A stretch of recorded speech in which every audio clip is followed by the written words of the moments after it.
Dear students of BTech second year, I am Dr. Anand Pasai, Associate Professor of Mathematics, Engineering Science Humanity Department at Chamini Devi Group of Institution Indore. I welcome to all of you again on civil lecture, unit number 3. Topic is Adam-Best fourth method for solving numerically the ordinary differential equation of first order and first degree.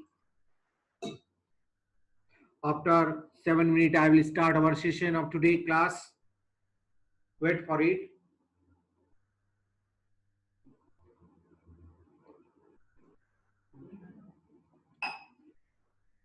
Roll number 17 already joined.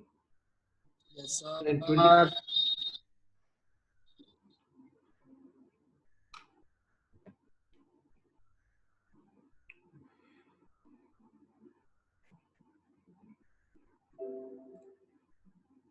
21, 28,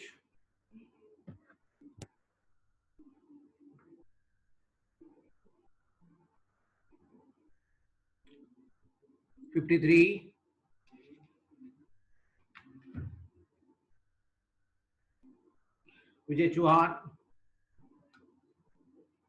26,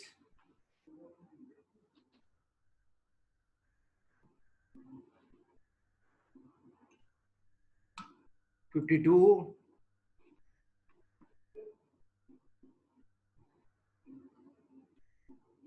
56,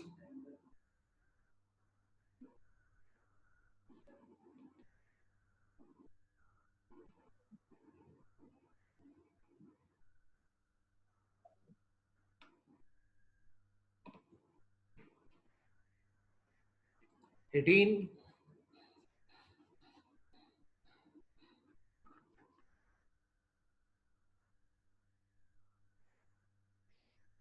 54,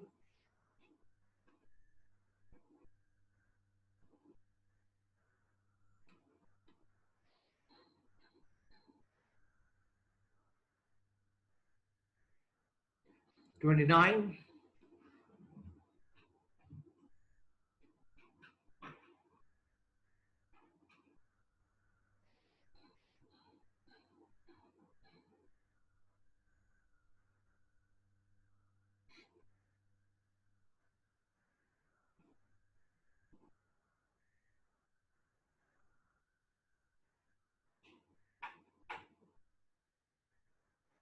57, 38,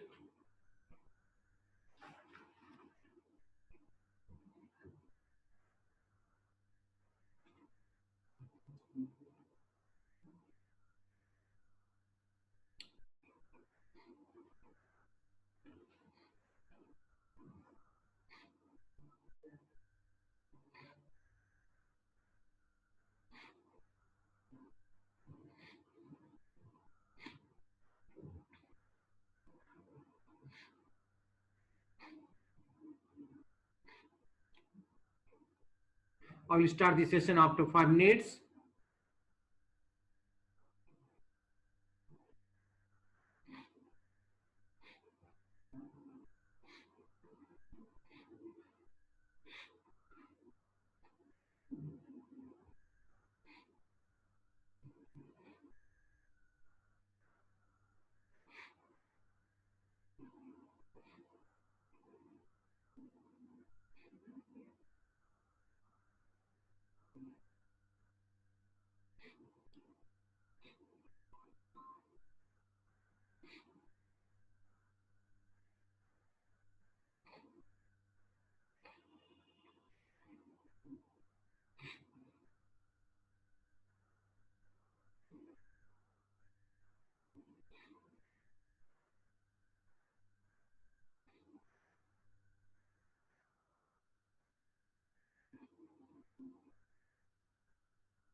Kishore Nayak, why the strength is very poor today?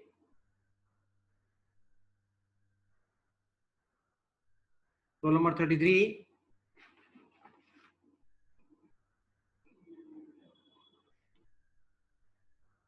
खुशी.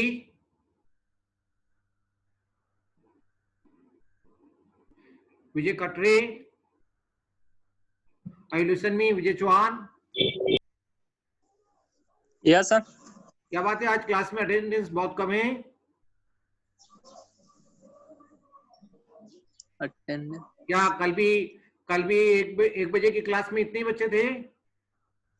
सोमवार को और Tuesday को आज तीसरा दिन है जो आपका नया टाइम टेबल फॉलो हो रहा है, जिसमें लेब ऐड हो गई है. सर अटेंडेंस हो गई 53 हो गई है बेटी.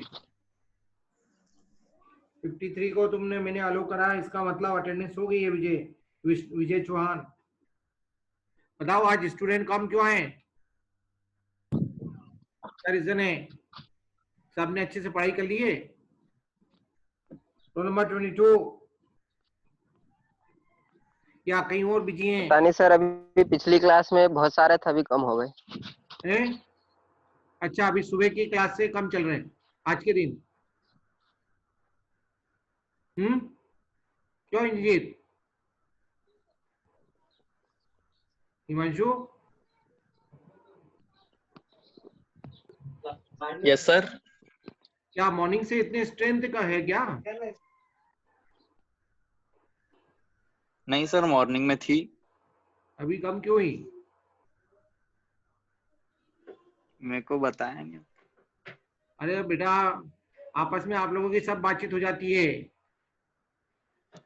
मैं नहीं सर, मेरी स्टूडेंट के दौर से गुजरा हूँ. आपके जैसा मैं स्टूडेंट था तब मुझे सब मालूम रहता था मेरे क्लास में क्या आपस में बातचीत चल रही है, क्या ग्रुप बातचीत चल रही है. एटलीस्ट क्लास के सर मेरी तो नहीं हुई. अवेलेबल रहना चाहिए. पढ़ाई के समय पढ़ाई की काम करना चाहिए. हाँ हीरालाल, बहुत दिनों बाद दिखा है मेरे को. हरीन, रोल नंबर 18. अर्लिन कोर, क्या बात है बेटे? Yes sir. आप बहुत दिनों बाद आई हो क्लास में, क्या कराने? चलिए, आप सेशन चालू करने का टाइम हो गया है. ध्यान रखिए, थोड़ा अपने स्टूडेंट को, क्लासमेट्स को बोलिए कि वे लोग क्लासेस में रेगुलर रहें. आज सबसे कम अटेंडेंस है. अभी तक की मेरी टोटल 27 क्लास है, आज 26 क्लास हो चुकी है आपकी M3 की.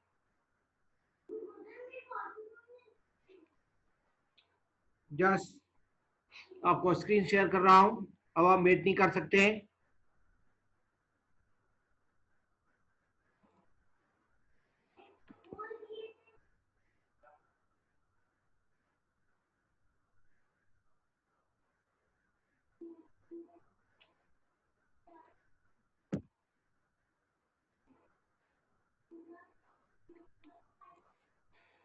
Okay, dear my student, once again I am Dr. Rohit Parsai, Associate Professor of Mathematics. I welcome to all of you for our this 7th lecture on unit number 3, as on Adam-Basford method, which is also predictor and corrector method. That is, so like to Milne's method, we have already studied the Milne's method, in which you only correct the value in by using corrector formula one time. Similarly, by this method, by using the corrector formula only one time, you will get the correct answer. Okay, so before this we predict it and then we correct it by corrector formula. So what is it? Let us see now.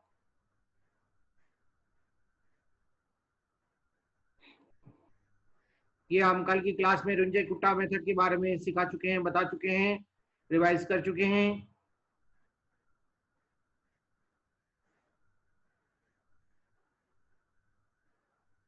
हाँ जी, वही जो मैंने अभी आपको बताया, समझाया. So it is the predictor corrector method in which we first predict a value of y1 by using a certain formula and then correct this value by using a more accurate formula. For this, let us consider an example, or we consider a general problems. Let me consider a general problem which is given to us always in a similar way. Under this, subject to this initial condition for finding the solution at any point, say for evaluating the next value of y, say y1. So what is the correct predictor formula? So this is the specified predictor formula. y1 of p equal to, ये सभी को formula याद रखना पड़ेगा, इस फॉर्मूले को याद रखना पड़ेगा. y of 1p equal to y0 plus h upon 24. h is the common difference 55 of f of 0. यहाँ पर ये जो फॉर्मूला है वो f के टर्म में लिया जा रहा है, इसको लेना आसानी होगा, सिंप्लीफाइड होगा. f of 0, f of -1, f of -2, f of -3. And for correcting this answer, we have the corrector formula. So इसको हम एडम बेसफोर्ड का प्रेडिक्टर फॉर्मूला कहते हैं. फिर इस आंसर को करेक्ट करने के लिए हमारे पास करेक्शन वाला फॉर्मूला, इसलिए इसको हमने y of 1 of c से डिनोट किया है. ये नोटेशन हमने मिलनेस की मेथड में भी अडॉप्ट किए थे.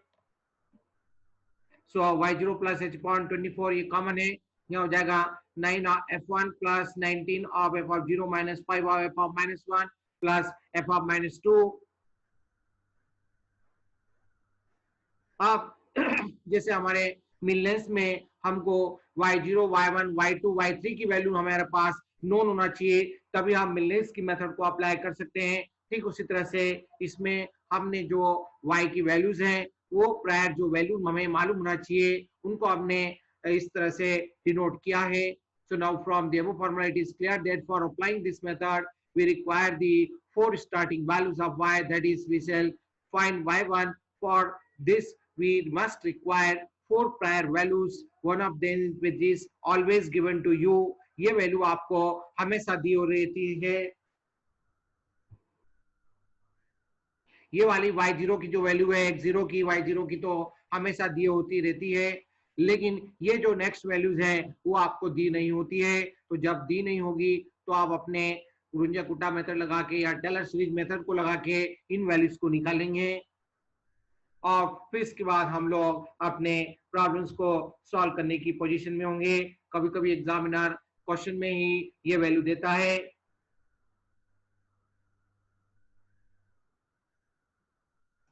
इसके लिए आप एक इम्पोर्टेंट नोट कर लीजिएगा. आप बोलिए बेटे, कहिए. सर 15 प्रेजेंट है सर, लगा दी क्या अटेंडेंस? गौरव, क्लास में बीच में आने के बाद मैं तुमको अलाउ कर रहा हूँ. एक तो बात ये है, बीच में इस तरह से अटेंडेंस के बारे में पूछिए नहीं. मैं आपको सर नेटवर्क की प्रॉब्लम आ रही थी सर इधर.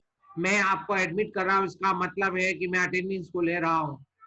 ठीक है, मार्क कर रहा हूँ. यदि रिजेक्ट कर रहा हूँ इसका मतलब आपका अटेंडेंस नहीं लूंगा. ठीक है, आपको मैं अलाउ कर रहा हूँ, इसका मतलब अटेंडेंस ले लिया मैंने. ठीक है, आगे बढ़े हम. ओके गौरव, गौरव गायब हो गए. गौरव चौहान, म्यूट करके बात करो जरा. गौरव कहाँ है तू? सामने देख मेरे को. तेरा वीडियो ऑन करके मुझे फोटो दिखा, तेरा वीडियो दिखा. कहाँ बैठा है तू? अरे सर पे हूं सर. पान की गुमटी पे तो नहीं बैठा है? घर पे बैठ के पढ़ रहा है ना, किताब में नोटबुक से पढ़ रहा है ना. ओके चल, ओके आगे बढ़ते हैं. क्या करें आप लोग, कुछ आप करते हो, आप लोग मुझे बोलने के लिए अग्रसर करते हो. ठीक है बेटे, समझ गया. तुम बहुत अच्छे लड़के हो, सिंसियर हो, इसलिए मैं तुमसे बात कर रहा हूँ. ठीक है, बात तो सभी से करता हूँ, लेकिन तुम अक्सर मेरे से इंडिविजुअली भी क्वेश्चन व्हाट्सएप पे पूछते हो, कहीं कॉल करके पूछते हो, बहुत अच्छा लगता है, टीचर को बहुत ही अच्छा लगता है यदि स्टूडेंट इक्वली अरे सर, वेटेज आज देता है सर टीचर को। तो यदि टीचर और स्टूडेंट के बीच में 1-to-1 करस्पॉन्डेंस होगा तो फिर आपको कोई भी सब्जेक्ट में फेल्यूर एटिकेटी नहीं आएगी, इसकी पूरी मेरी तरफ से गारंटी है। ठीक है, तो चलिए आते हैं, हम इस क्वेश्चन को कंप्लीट करते हैं। टाइम क्योंकि बहुत लिमिटेड होता है, बहुत दिनों बाद आपसे मैंने कुछ बातें की हैं, क्योंकि आपने मुझे बात करने के लिए इंस्पायर किया है, इसलिए बोल रहा हूँ। ठीक है, चलिए आते हैं हम क्वेश्चन की तरफ। आपको देखिए क्वेश्चन में ऑलरेडी मेंशन है कि एडम बेस्पोर्ट मेथड को अप्लाई करना है, इस प्रॉब्लम को सॉल्व करना है। ये आपके सामने फर्स्ट ऑर्डर फर्स्ट डिग्री का डिफरेंशियल इक्वेशन है। ये आपका इक्वल टू जो भी होता है इसको आप एफ ऑफ एक्स वाई मानते हैं। आपके सामने कंडीशन दे रखी है y ऑफ 1 इक्वल टू 1। ना केवल इस क्वेश्चन में आपको एक सिंगल कंडीशन दे रखी है जिसको अपन पहली वाली जो कंडीशन दी होती है उसको इनिशियल कंडीशन कहते हैं, और जब एक कंडीशन के साथ दूसरी कंडीशन एक से ज्यादा कंडीशन दी हो, जैसे ये दिया हुआ है, ये दिया हुआ है, ये भी दिया है, और तो हम इसको बोलते हैं बाउंड्री वैल्यू प्रॉब्लम। ऐसे प्रॉब्लम को अपन बाउंड्री वैल्यू प्रॉब्लम कहते हैं। जब कोई एक प्रॉब्लम एक कंडीशन के साथ एक से ज्यादा कंडीशन के लिए एग्जिस्ट करता है, डिफाइन होता है, तो उस प्रॉब्लम को बाउंड्री वैल्यू प्रॉब्लम कहा जाता है। तो चूंकि हमारे जो एडम बेस्पोर्ट की मेथड में हम इस मेथड से बाउंड्री वैल्यू प्रॉब्लम को ही सॉल्व कर सकते हैं, हम केवल इनिशियल वैल्यू प्रॉब्लम को सॉल्व नहीं कर सकते हैं। बहुत बड़ी बात कह रहा हूं आपके सामने, तो इसलिए हमारे पास यदि कोई प्रॉब्लम इनिशियल फॉर्म में दिया हुआ है, ये इनिशियल कंडीशन केवल दी हुई है, तो आपको उसको बाउंड्री वैल्यू प्रॉब्लम में कन्वर्ट करना होगा। बाउंड्री वैल्यू प्रॉब्लम में कन्वर्ट करना होगा मेरा मतलब है बेटे, आपको इसके बाद की नेक्स्ट वैल्यू निकालना पड़ेगी। मतलब जैसे 1.1 पर, 1.2 पे, 1.3 पर, ये जो वैल्यूज हैं आपको दूसरी मेथड लगा के, अभी तक की मैंने जो आपको 5 मेथड बताई है उनमें से कोई भी मेथड लगा के आप इन वैल्यूज को निकाल सकते हैं। निकालेंगे जब आपके पास इस तरह का प्रॉब्लम नहीं दिया होगा। तो ये बात हुई प्रॉब्लम करने की तरकीब, जो इसका बेस है, जो इस पर पूरा बेस्ड है। अब इसके बाद हम आपको इसको अप्लाई करना स्टेप बाय स्टेप बताएंगे। Let we come to next step, जो कि नेक्स्ट स्लाइड में बताया जाएगा आपको बेटे। ये रहा आपके सामने प्रॉब्लम, इसको अपने जनरल फॉर्म में एंटरटेन करेंगे। पहले जो भी प्रॉब्लम दिया है, इक्वेशन दे रखी है, उसको लिखेंगे, और इसके साथ में अपन एडम बेस्पोर्ट का मेथड बोला गया है, तो एडम बेस्पोर्ट का प्रेडिक्टर फार्मूला अप्लाई करेंगे, तो वो फार्मूला लिखेंगे। ये रहा आपके सामने एडम बेस्पोर्ट का प्रेडिक्टर फार्मूला। फिर इसके साथ में इसको करेक्ट करने के लिए करेक्शन का फार्मूला भी लिखेंगे। अब इसके बाद जो हमारे पास वैल्यूज नोन है उसको हम इंटरटेन करेंगे अगली स्लाइड में। यस गाइस, सर एक मिनट पीछे वाली स्लाइड एक बार वापस बता सकते हैं? चलिए बता देता हूं बेटे, ये देख लीजिए। Okay sir. अब हम क्या करेंगे, देखिए बेटे, आपको पहले y1 निकालना है, इसका मतलब आपको इसके लिए एफ ऑफ 0 निकालना पड़ेगा, एफ ऑफ -1 निकालना पड़ेगा, एफ ऑफ -2 निकालना पड़ेगा, और एफ ऑफ -3 निकालना पड़ेगा। तो ये जो कैलकुलेशन करना है, इसके लिए हमारे पास जो जो वैल्यू नोन है उसको हम जरा इंटरटेन करेंगे नेक्स्ट स्लाइड के नेक्स्ट स्टेप में। ये रही हमारी पहली स्टेप, फिर ये रही हमारी दूसरी स्टेप। अभी आप जरा देखेंगे क्वेश्चन को तो आपको कॉमन डिफरेंस भी समझ में आने लगेगा। आपके लिए जो आपको प्रॉब्लम दिया था, फिर से आते हैं हम लोग इसके पिछली वाली स्लाइड पर। देखिए जनाब, ये देखो बेटा, ये x0 है, x0 मतलब 1 से स्टार्ट हो रहा है, फिर आ रहा है नेक्स्ट 1.1, फिर नेक्स्ट आ रहा है 1.2, मतलब कॉमन वैल्यू से इंक्रीज हो रही है x की वैल्यू 1.3, और आपसे क्वेश्चन किस पॉइंट पर वैल्यू पूछ रहा है, 1.4 पे पूछ रहा है। तो ये आपका x0 हो गया, ये आपका x1 हो गया, ये आपका x2 हो गया, ये आपका x3 हो गया, और ये आपको x4 पे वैल्यू पूछ रहा है। Am I right? तो वही बात हमने नेक्स्ट स्लाइड में मेंशन की आपके सामने।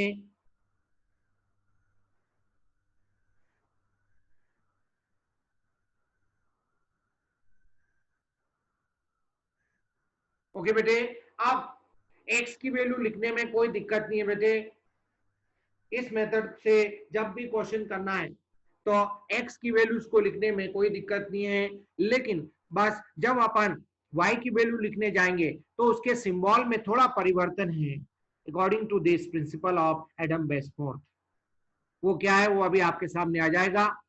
x0 के करस्पॉन्डिंग जो आपके पास वैल्यू दे रखी है उसको आप लोग y आप -3 लेंगे, ठीक है, और जो x1 के करस्पॉन्डिंग वैल्यू दी है वो आप लेंगे y आप -2। इसका मतलब इसके सफिक्स में 1 जोड़ते जाएंगे। फिर इसके बाद जो आपका नेक्स्ट x की वैल्यू है वो क्या हो जाएगी, क्या हो जाएगी बेटे, y आप -1 हो जाएगी। और फिर इसके बाद जो नेक्स्ट वैल्यू है इसके सफिक्स में आप खुद जोड़िए +1, ऑटोमेटिकली आपके पास जो नेक्स्ट x3 के कॉरस्पॉन्डिंग आपको जो वैल्यू दे रखी है वो है y0 की वैल्यू होगी जो कि 1.979 है। ध्यान दीजिए बेटे, ये सबसे बड़ा डिफरेंस है। आपने अभी तक की जितनी भी पांचों मेथड सीखी उसमें जो इनिशियल कंडीशन में मतलब जो पहले वैल्यू दी रहती थी आप क्या एज्यूम करते थे, x0 के कॉरस्पॉन्डिंग ये जो y आप -3 है इसको आप क्या लेते थे, y0 लेते थे।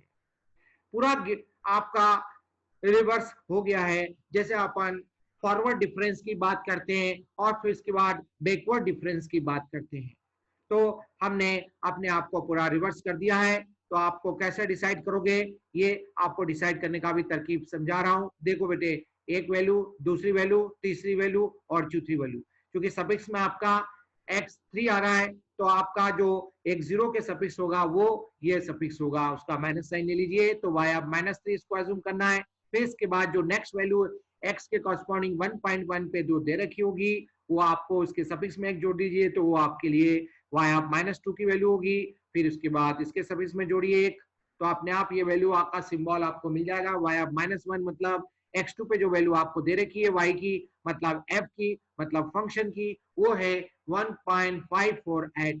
और फिर इसके बाद इसके सफिक्स में जोड़ेंगे y आप 0, जो नेक्स्ट x की वैल्यू है 1.3 पर ये आपके पास दी गई है 1.979।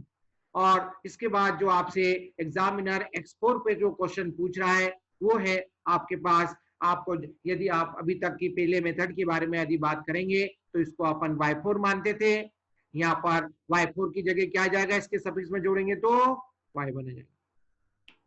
तो ये दूसरी इंपॉर्टेंट स्टेप हुई एडम बेसफोर्ड से क्वेश्चन सॉल्व करने की। इस स्टेप में किसी को कोई समस्या है तो पूछिए जल्दी से, फिर हम आगे बढ़ेंगे। सर y को माइनस अभी हमारे पास 25 मिनट और बचा है। हाँ बोलो बेटे। हेलो हाँ बोलिए। सर y को -3 से ही शुरू क्यों किया? y आप -3 से इसलिए शुरू किया क्योंकि आपने पास टोटल नंबर ऑफ वैल्यूज कितनी है, 1 2 3 4, तो उसमें से एक कम कर दीजिए तो कितना बचा, 3।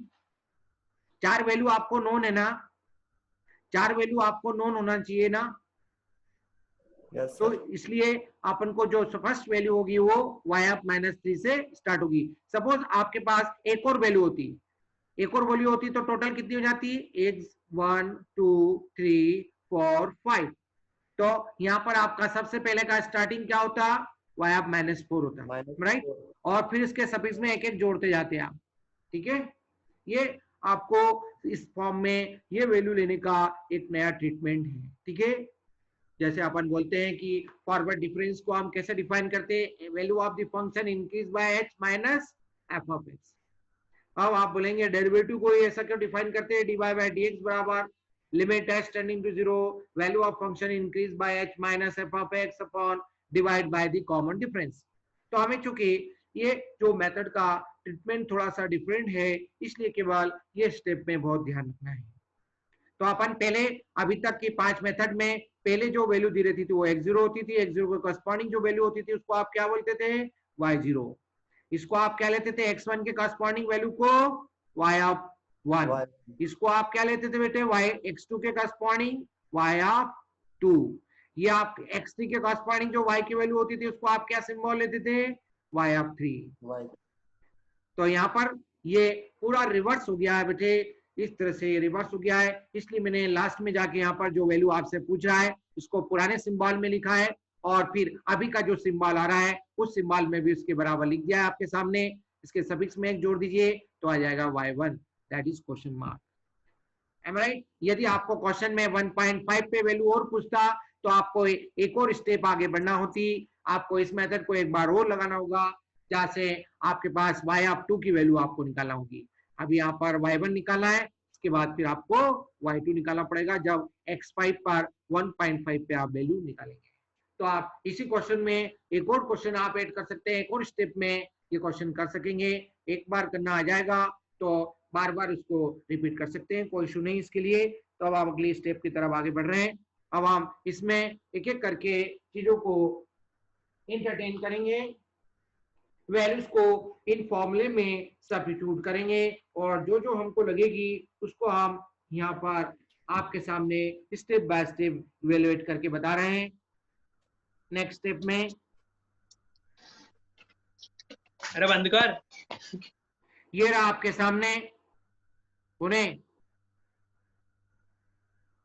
क्या हो बेटे? चलिए घर में कुछ अपना 41 रोल नंबर ऋतिक। शर्मा। हाँ ठीक है ऋतिक, तो बहुत दिनों बाद आए क्लास में। भाई अभी अटेंडेंस का टाइम नहीं है बेटे, अभी पढ़ाई करो। ठीक है, मैंने आपको एडमिट किया, इसका मतलब अटेंडेंस ले लिए। ठीक है, अब आ जाइए, बात को समझिए और लेट आया तो स्क्रीनशॉट लीजिए स्लाइड का। एंड तो हमें आपका जो प्रेडिक्शन का फॉर्मूला लगाना है, जिसकी हेल्प से हम y1 को निकालने जा रहे हैं, उसके लिए हमारे को कुछ वैल्यू की रिक्वायरमेंट है। तो वो वैल्यू अभी हम आपको एक्सप्लेन करके बता रहे हैं। इस स्टेप में f(-3) की वैल्यू निकालना है। तो f(-3) का आपका फॉर्मूला क्या बनेगा? x0 का स्क्वायर 1 प्लस y(-3), क्योंकि आपके पास जो फंक्शन दे रखा है f(x, y) का, वो आपको पिछली स्लाइड में ये जो फंक्शन की वैल्यू दे रखी है उसको ध्यान देंगे, x square plus 1 plus y। तो जहां पर आप x है उसकी जगह x की वैल्यू रखेंगे और जहां पर y है उसकी y की वैल्यू रखेंगे। तो हम एक एक करके वैल्यूज को इवेलुएट करेंगे 1 बाय 1 करके। ये वैल्यू आपको सिंपलीफाई करके बता रहे हैं, इसलिए मैंने आपके सामने ये न्यूमेरिकल वैल्यू डायरेक्ट नहीं रखी है, पहले हमने इसको फॉर्मूले फॉर्म में लिखा है, इसको डिफाइन किया है। x0 का स्क्वायर 1 प्लस y(-3), तो यहाँ पर आपके सामने x0 की जगह x0 की वैल्यू रख दीजिए, 1 एज इट इज है, y(-3) की जगह 1.000 रखिए, फिर स्क्वायर करके इसका मल्टीप्लाई कर दीजिए, तो ये वैल्यू आएगी आपकी 2.000। 1 को यूज करना मतलब दिया हुआ जो डिफरेंशियल इक्वेशन है वहां से हमने f(x, y) की वैल्यू ली है, फिर हमें f(-2) की वैल्यू निकालना होगी। f(-2) की वैल्यू निकाले जाएंगे तो आप लोग इसके सफिक्स में बस +1 कर दीजिए, अपने आप आपको ये फॉर्मूला f(-2) का मिल जाएगा। इसके सफिक्स में +1 कर दीजिए तो ये हो जाएगा x0 की जगह x1 आ जाएगा, y(-3) की जगह y(-2) आ जाएगा। ये आपके सामने ऑलरेडी वैल्यू मैंने आपको एक्सप्लेन करके बताई है, इसको आप सब्स्टिट्यूट कर दीजिए तो आपके पास ये जो f(-2) की वैल्यू आएगी 2.702। फिर इसके बाद आप नेक्स्ट स्लाइड में f(-1) की वैल्यू को समझेंगे, वही हमने सफिक्स में प्रीवियसली एक जोड़ा है, तो ये f(-1) हो गया, ये हो गया x2 और इधर हो गया 1 प्लस f(y)(-1), तो x2 की जगह x2 की वैल्यू रख दी, 1.2 है, 1 एज इट इज है, y(-1) की वैल्यू है 1.548, रखिए वैल्यू सब्स्टिट्यूट करिए, +1 करके इसका स्क्वायर करके गुणा करिए, मल्टीप्लाई करिए, आपको ये जो न्यूमेरिक वैल्यू मिलेगी वो होगी आपकी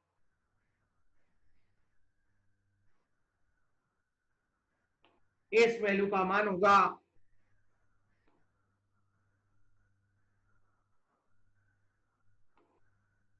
3.669।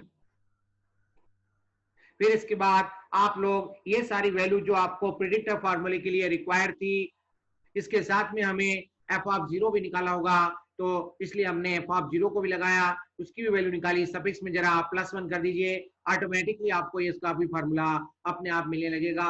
f(-1) के सफिक्स में +1 करिए, गौरव चौहान f(0) मिलेगा बेटे, x2 की जगह x3 आ जाएगा, y(-1) में +1 करेंगे तो y(0) हो जाएगा, वैल्यू सब्स्टिट्यूट कीजिए, x3 की जगह x3 का मान रखिए और y0 की जगह y0 का मान रखिए और सिंपलीफाई कीजिए, तो आपको ये जो न्यूमेरिक वैल्यू मिलेगी वो होगी 5.035।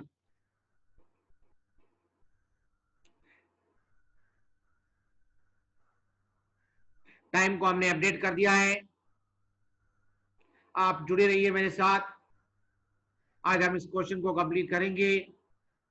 Okay guys, now on putting all these above values in the predictor formula as y1 की वैल्यू निकालने के लिए ये जितनी भी वैल्यू हमें रिक्वायर थी वो सब हमने एक एक करके कैलकुलेट करी है। हमें इनको सेपरेटली निकाला होगा, क्योंकि आप जब फॉर्मूले में डायरेक्ट रखेंगे तो आपको आपसे मिस्टेक हो सकती है, कैलकुलेशन मिस्टेक हो सकती है। इसलिए आप लोग इस मेथड में जरूर ध्यान रखिए कि जो भी आपको फॉर्मूले प्रेडिक्टर के लिए वैल्यू रिक्वायर्ड है उसको आप सेपरेटली एक एक स्टेप में कैलकुलेट करिए, जैसे मैं आपको कैलकुलेट करके बता रहा हूँ। रखिए ये सारी वैल्यू फॉर्मूला नंबर 2 में रखिए, प्रेडिक्टर फॉर्मूले में सब्स्टिट्यूट कीजिए।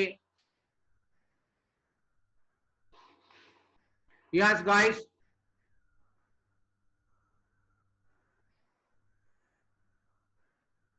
ओके गोविंद, ओके गाइस, रखिए सारी सब्स्टिट्यूट करिए उस प्रेडिक्टिव फार्मूले में। ये रहा आपके सामने इसकी वैल्यू, फिर h की वैल्यू 0.1 है अपॉन 24 है, 55 इंटू एफ ऑफ 0, फिर -59 इंटू एफ ऑफ -1, फिर यहाँ पर एफ ऑफ -2 और फिर यहाँ पर F of -3।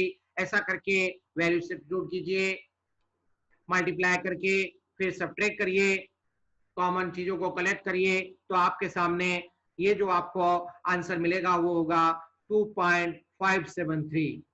So this is the predict value, or is as we can say that it is the incorrect value है, इसलिए हमें इसको करेक्ट करना होगा।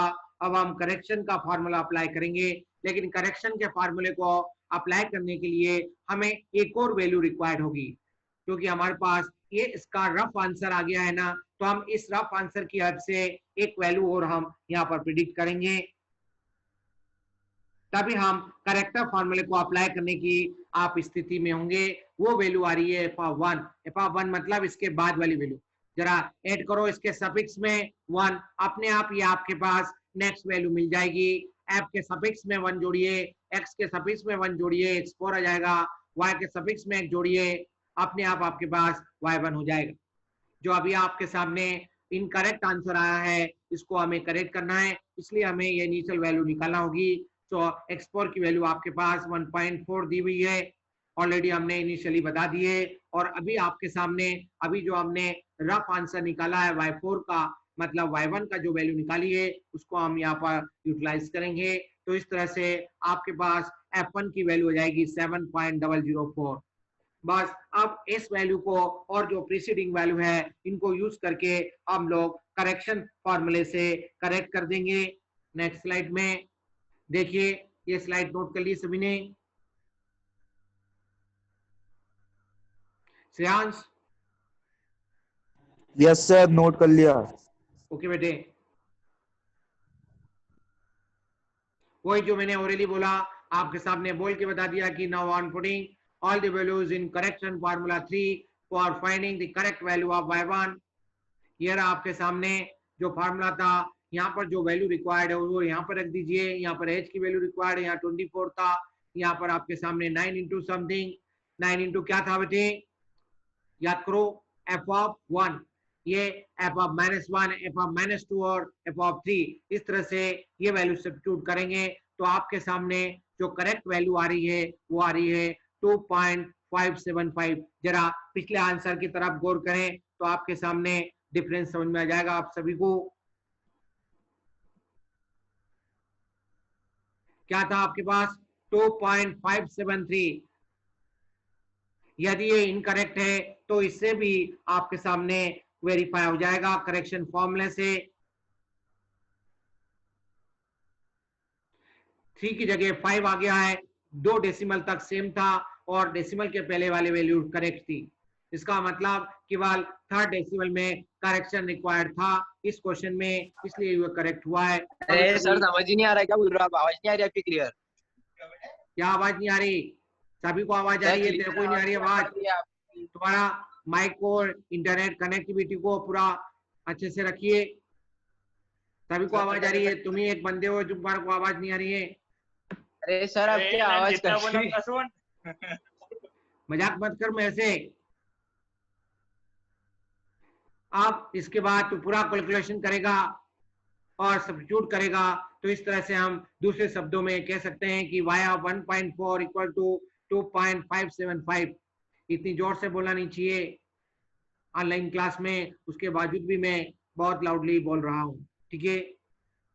फुल आवाज में आपको सुना रहा हूँ बातें। तो चलिए कुछ सेकंड बचे हैं, हम वापिस आते हैं पिछली स्लाइड की तरफ। इस तरह से बेटे आपका ये 6 मेथड कंप्लीट होता है, जिससे आपका पार्ट 1 यूनिट 3 का कंप्लीट होता है। फिर हम पार्ट 2 कल की क्लास में स्टार्ट करेंगे। उसके पहले हम वापिस पीछे जाते हैं कुछ सेकंड में। आपसे जिन लोगों ने बीच में ज्वाइन किया वो लोग वापिस इस चीज को समझ सकते हैं।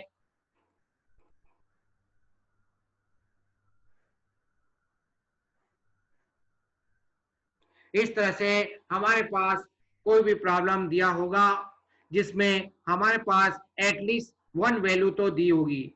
ये वैल्यू हो सकती है इस मेथड से क्वेश्चन पूछे एग्जामिनर, ये वैल्यू आपको नहीं दे, तब ऐसे केस में हमें कॉमन डिफरेंस अपने हिसाब से लेके हम कर सकते हैं जॉब। और ये जो प्रीवियस वैल्यूज हैं, ये जो पहले की 1 2 3 4 वैल्यू हैं, हमें निकालना होगी। आप अभी तक के 5 मेथड में से कोई भी मेथड आप लगा सकते हैं। उनमें से आप टेलर्स को लगा सकते हैं और रुंजे कुट्टा को लगा सकते हैं, जिसमें लेबर कम होगा, बाकी में थोड़ा लेबर ज्यादा होता है, ठीक है? तो यही मैं आपको बताना चाह रहा था। सबसे पहले मैंने आपको ये स्टार्ट किया है।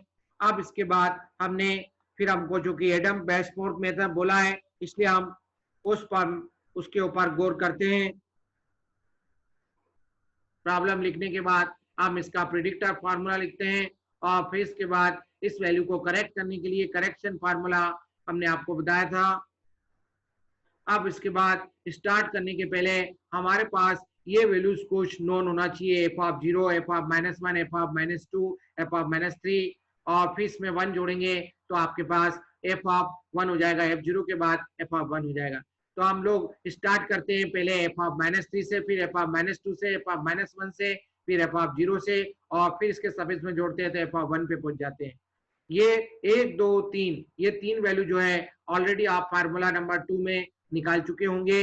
तो इसलिए आपको जब आप करेक्टर फार्मूला अप्लाई करेंगे तो केवल आपको एक ही वैल्यू निकालने की देर है, वो वैल्यू क्या है? F1 है। ओके गाइस, आ रहे हैं हम लोग, अपने आप को प्रेजेंट कर रहे हैं।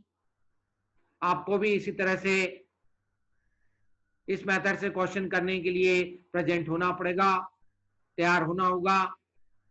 तो जब जो सबसे पहले वैल्यू दी होगी उसको आप लोग y ऑफ -3 मानेंगे, और फिर इसके बाद जो नेक्स्ट वैल्यू दी होगी कुछ नहीं करना, उसके सफिक्स में एक जोड़ दीजिए। शॉर्टकट तरीका मैंने बताया है, y ऑफ -2, फिर से जोड़िए इसके सफिक्स में y ऑफ -1, फिर y ऑफ 0, y ऑफ 0 तक जाना है, और फिर इसके बाद जो वैल्यू आपके पास इसके सफिक्स में जोड़ोगे वो वैल्यू आपके पास यहाँ पर एग्जामिनर दे ही नहीं रहा है, इसलिए उसके लिए क्वेश्चन मार्क हो जाएगा। ये इस मेथड का दूसरा इंपॉर्टेंट स्टेप बताया था मैंने। अब इसके बाद तीसरा इंपॉर्टेंट स्टेप वही जो मैंने अभी आपको फॉर्मूले में एक्सप्लेन किया है कि हमें एफ ऑफ -3 की वैल्यू रिक्वायर्ड होगी। तो हम पहले सबसे पहले एफ ऑफ -3 लिखाएंगे। जैसे कि हमने यहाँ पर जो x0 के करस्पॉन्डिंग जो वैल्यू थी उसको हमने y ऑफ -3 एज्यूम किया है, ठीक उसी तरह से हम सबसे पहले लार्जेस्ट वैल्यू के करस्पॉन्डिंग फंक्शन की वैल्यू निकालेंगे। तो एफ ऑफ -3 का फॉर्मूला हो जाएगा x0 का square plus 1 plus y of -3। एक बार एक वैल्यू के लिए समझ लीजिए, फिर इसके बाद आपका जो फार्मूला बनेगा वो इसी पर बेस्ड होगा। इसके सफिक्स में +1 कर दीजिएगा, जो जो सफिक्स में आ रहा है उनमें +1 कर दीजिए। आपको F of -2, F of -1, F of 0, F of 1 का फॉर्मूला मिल जाएगा। तो वही किया हमने, y ऑफ -3 की जगह इसकी वैल्यू रखिए। हाँ बोलिए गोविंद, बताए बेटे, बोलिए गोविंद, कहिए गोविंद, म्यूट करके बोलिए।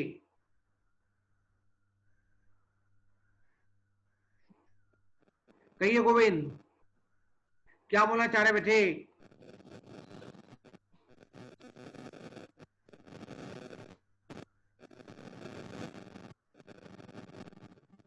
कहिए।